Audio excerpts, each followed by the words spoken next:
A special election setback for SoccerCity and the developers who are not giving up on the Mission Valley site. It's given me a second life. You know, I had one life. I have the memory of it, but it's over and now I'm into a new chapter. The next frontier in fighting cancer. The doctors leading the way with so-called living drugs. A lot of questions we have about Cajon and what happened here, and through controlled excavations, we hope to answer a lot of those questions. Technology helps unearth an ancient city. The modern-day excavations offering clues about people who once called this place home. KPBS Evening Edition starts right now.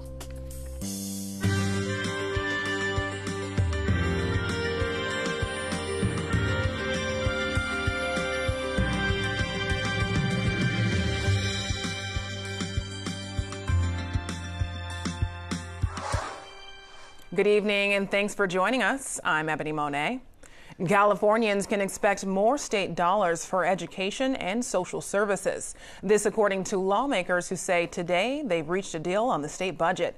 Legislators are expected to vote on the revised budget Thursday. Governor Brown says it will add money to the state's reserves and expand a tax credit for low-income families. Governor Brown wants to extend the cap and trade program beyond 2020, a system of selling permits to companies to extend greenhouse gas emission allowances. But an extension was not reached in this $180 billion budget agreement. California's Democratic leaders have decided how the revenue from a new tobacco tax increase will be spent. Of the more than $1 billion available in Proposition 56 money, some will go towards covering Medi-Cal patients who became eligible under Obamacare. The rest will go towards increasing reimbursement rates for doctors and dentists who see Medi-Cal patients. Lawmakers hope it's enough incentive to get more doctors in the state to accept patients who are on the plan. This was an issue of acknowledging significantly that we have under-resourced them for years. And so I think that we will continue to see expansion of provider networks, particularly in underserved areas in California. The Medicaid proposal still needs approval from the Trump administration. SoccerCity backers are pushing ahead with their plan to redevelop the Qualcomm Stadium and Chargers Park properties. That comes after City Council Democrats refused to support calls for a special election this November. KPBS reporter Eric Anderson has details. City officials have worked hard to scrub the Chargers logo from this Qualcomm Stadium site, but there's still a lot of uncertainty about what's going to happen here. SoccerCity backers expect to pack City Council chambers next week when they present their plan. Developer Nick Stone says city officials should consider the financial implications. Is it worth $12 million a year to keep the stadium open, wait the better part of a decade, and at the same time give up tens and tens of millions of dollars a year in revenue in the form of rent payments, lump sum payments, and taxes for the city and the county and the schools, in the hopes that at some point down the road something different comes out? You know, that is actually the real question in front of the City Council. The council would have to change its mind about a special election this November to keep alive a bid for a Major League Soccer team. Stone says pushing the vote to next winter kills the SoccerCity plan. Laura Fink represents two developers, Fenton and Sudbury, with large housing properties in Mission Valley. We want to make sure that we get the right price for taxpayers. And to do that, you have to have a fair and open competition. We would welcome SoccerCity to put in a bid and to compete in the open market. That is how taxpayers can make sure that they get the best value for their land. The fate of the Qualcomm Stadium site, 166 acres, remains unclear at this point, but the picture will become a little bit clearer when the City Council takes up the issue on Monday. Eric Anderson, KPBS News. The California Department of Education has removed advanced placement test results from its website after acknowledging it had published inaccurate data. Reporter Megan Wood from our media partner iNewsSource explains. The State Department of Education recently published AP test results for 2016, but that file contained 350,000 more tests than were actually taken by students. That threw off pass rates in San Diego County and across the state. So why does this matter? Well, school officials and policymakers rely on this data to compare performance. And parents told iNewsSource that test scores factor into their decisions about where to send their children to school. For example, the San Diego Unified School District, which publishes its own AP scores, reported Point Loma High students taking about 1,100 AP tests last year. A little over 600 resulted in a passing score, but state data doubled those numbers. Although state officials acknowledged the issue and removed the 2016 data, they said data in prior years can be off by hundreds to thousands of test scores, but are still considered pretty close and pretty consistent. For KPBS, I'm Megan Wood with iNewsSource. Officials told iNewsSource they are in the process of correcting the test scores. They also said SAT and ACT files, which were not found to be inaccurate, were also removed just as a precaution. iNewsSource is an independently funded nonprofit partner of KPBS. State lawmakers are advancing a bill to limit cooperation between local law enforcement agencies and federal immigration agents. Some say it would make California a sanctuary state, but the bill's author says a federal immigration policy would still be carried out here. There's nothing that I could do, or the governor or the Attorney General of California could do to prevent ICE from doing their job. Their job is their job. We don't prohibit them from doing their job. All we're saying is that we don't want our citizens to be double taxed. In short, we don't want our local police officers to be a cog or an extension of the Trump deportation machine. State and local law enforcement agencies are opposed to the bill, saying it's a threat to public safety. Some lawmakers also say it would put California at risk of losing some federal funds.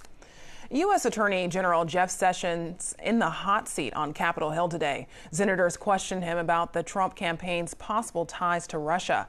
Sessions refused to disclose his conversations with President Trump. California Senator Kamala Harris wanted to know why, and that's when things heated up. Can you tell us what policy it is you're talking about?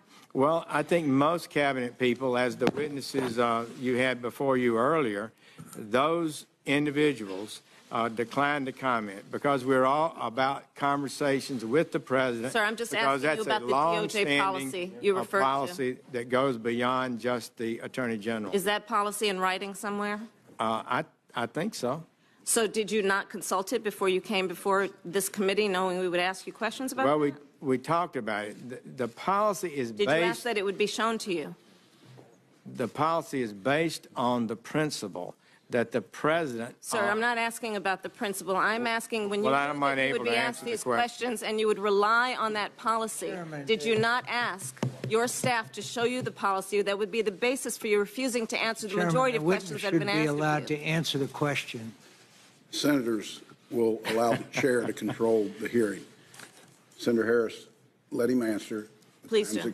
Thank you. We talked about it, and we talked about the real principle that's at stake. It's one that I have some appreciation for, as having spent 15 years in the Department of Justice, 12 as United States Attorney, and that principle is that the Constitution provides the head of the executive branch certain privileges.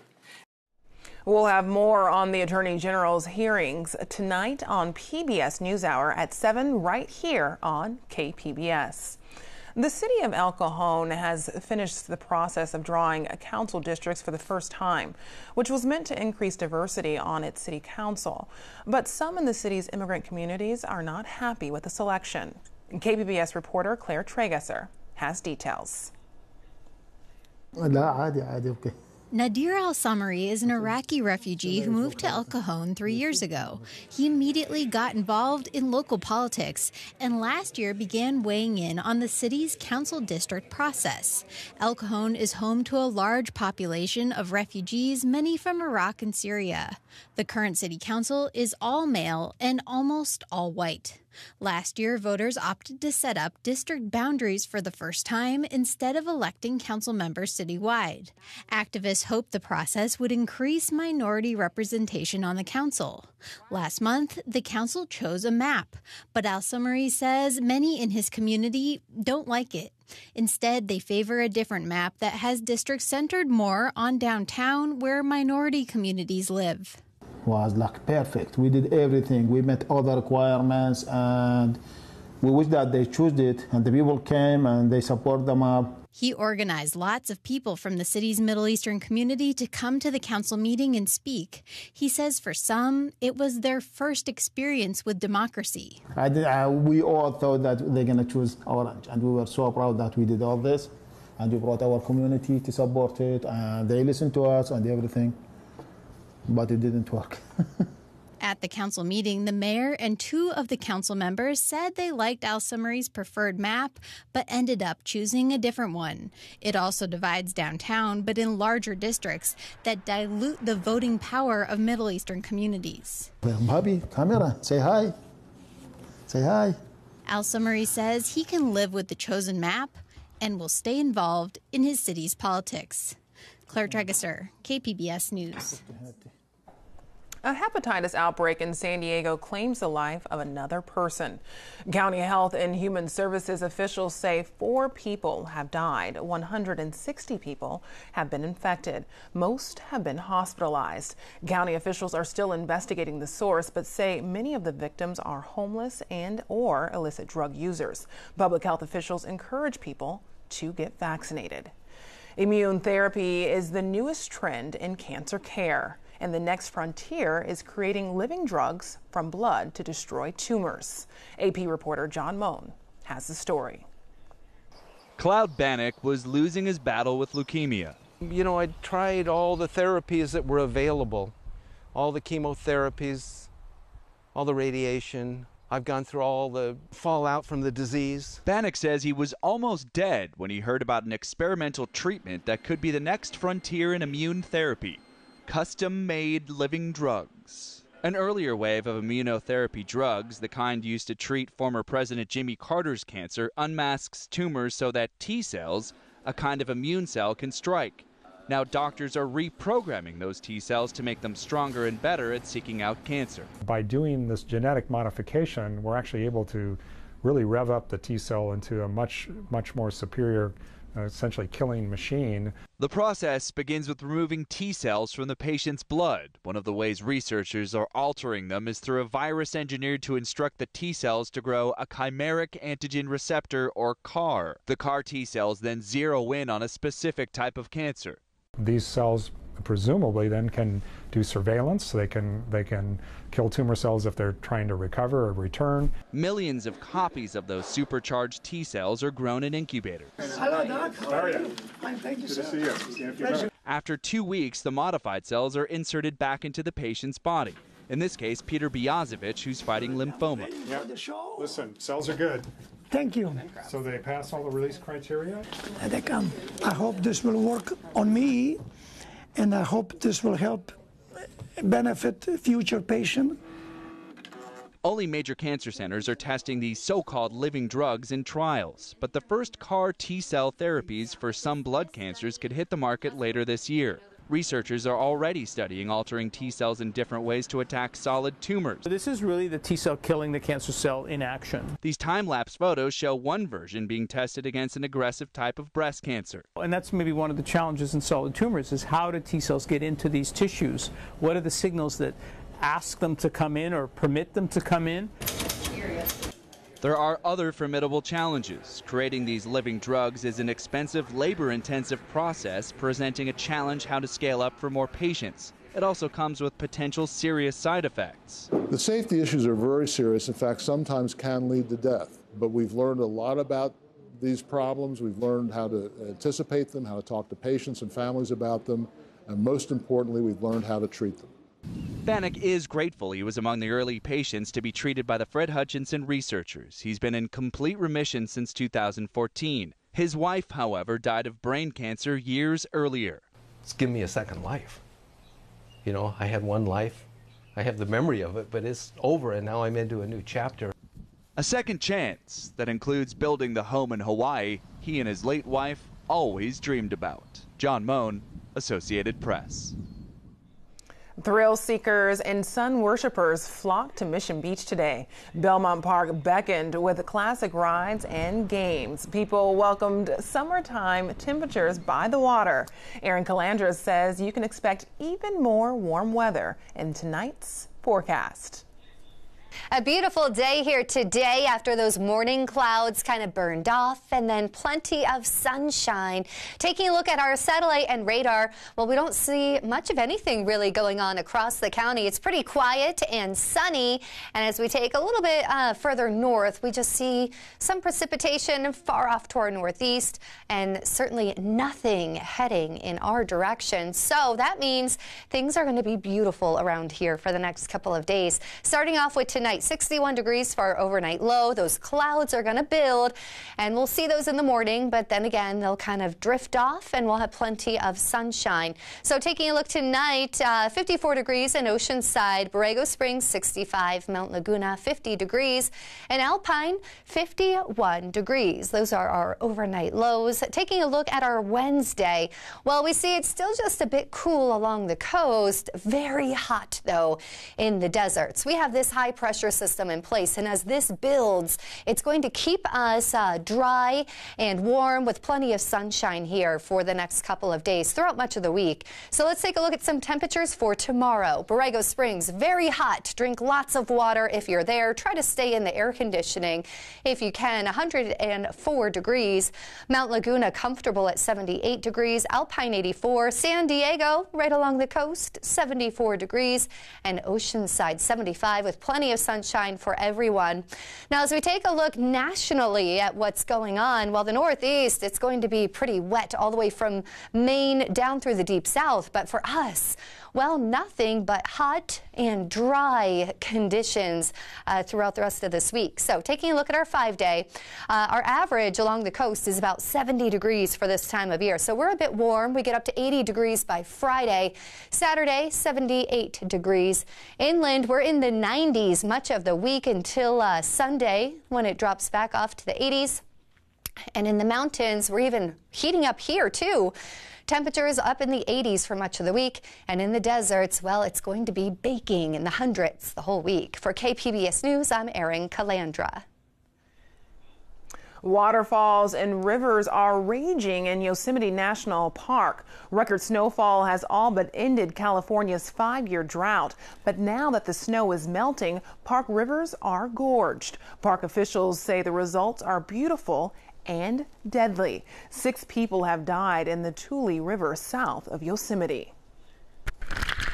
So right now, if you fall in the water and see some of these steep sections, unless you get real lucky about actually getting to a place where you're stalled out, your chances of survival are extremely low. Rescue crews say the rushing water is like a freight train, and underestimating the force can cost someone their life. Yosemite's rescue team says 2/3 of their deployments are fatalities, body recovery missions. Archaeologists are using modern technology to probe a historic city. In tonight's SciTech report, Jim Kirscher shows us where recent excavations have revealed secrets about ancient civilizations. They start showing up just after 5 a.m. at the reconstructed circle of posts called Woodhenge at the ancient city known today as Cahokia Mounds. This is the first day of summer. That's why they've come. Just to celebrate the solstice the same way that the old people used to. Just something we wanted to do before we pass on. The man with the stepladder is Bill Eisminger, site manager of the Cahokia Mounds State Historic Site. He gives a talk here every solstice and equinox at this solar calendar built to mark the seasons and the rising sun. First of all, for those who are not that familiar with our site, this is the largest prehistoric Indian settlement in America, the largest north of Mexico. We'll see kind of the glow of the sun. We may not see the actual ball of the sun because of the trees that have grown up. And about 60 people showed up for this 5:20 sunrise. It's likely a lot more than that witnessed the sunrise at this place 1,000 years ago. So we use the term city when we talk about Cahokia because it was so much bigger than anything else at that time, or even for a long time after that. Covered about 6 square miles, had around 120 mounds here, and at its peak maybe anywhere from 10 to 20,000 people. Excavations that have gone on at this site over the years, if If you put them all together, probably less than 1% of the site's been excavated, but when you think about how big the site is. There are a lot of mysteries in this place. This Mississippian metropolis was abandoned long before European explorers arrived to discover one giant earthen mound and many smaller ones. Over time, some of the mounds were destroyed, artifacts were taken, fields were plowed, roads and highways and subdivisions were built. Serious site preservation and archaeological study really didn't get underway here until the 1960s. And now every year, you'll find archaeological teams digging, searching, putting together the pieces of a very large and complex physical, social, and political puzzle with no written or direct oral history to guide them. It is steady work. Well, my eyes are always just searching the landscape. John Kelly has been digging here for nearly 50 years. So from basically the early 60s and up to today, working here, and there are other institutions, there's been continuous work. I wouldn't say there's probably hasn't been a year in which there hasn't been some kind of excavations being done at the site. And the knowledge has given us a much clearer picture of this city, the physical layout, the structures, the neighborhoods, and the people, from the great chief on the big mound to those who lived and worked throughout the city. And yet there's so much more to find, and there are new ways to find it. A team funded by the National Geographic Society was here surveying a field near the big mound with a magnetometer, which will indicate features below ground where soil has been disturbed, say for the building of a house or a sweat lodge. And this technology will basically pick up differences in magnetic properties to see where humans were altering the soils. We can also use techniques like ground penetrating radar, or GPR, and we did do a small section earlier this week of GPR. At another dig directed by St. Louis University professor Mary Vermillion, they did an electrical resistance survey. Probes run a current through the ground, and variations in electrical resistance produce a map and a pretty good idea of where you should dig. This is the sweat lodge. Yeah. So that's pretty spectacular. You can see it's 3 meters in diameter. How much of this kind of technology is changing what archaeologists do and how they do it? No, it's changing it drastically, and now more and more before we start excavating, to be able to help us place where our excavation units are, to save time, to save labor. Archaeologists still use shovels and trowels and brushes, but they can now look into the ground before they dig. But go around, just look along the edges. John Kelly for years has been concentrating on mapping the stockade wall that once enclosed the big mound and its plazas. But I think the most important thing for me as an archaeologist is actually seeing the way in which communities were laid out, but also how that space relates to their cosmology. More than likely, the leader on top was thought to be related to or brother of the sun. To have the sky brother coming out of his mound would reinforce his authority and power and his connection with the upper world. A lot of questions we have about Cahokia and what happened here, and through controlled excavations, we hope to answer a lot of those questions.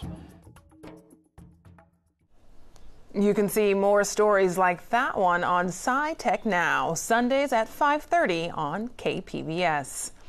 Playing basketball at the Tennessee School for the Deaf comes with unique challenges. From the Student Reporting Lab at PBS NewsHour, Smoky Mountain youth media producer Kayla Hammer shows us how the game changes lives.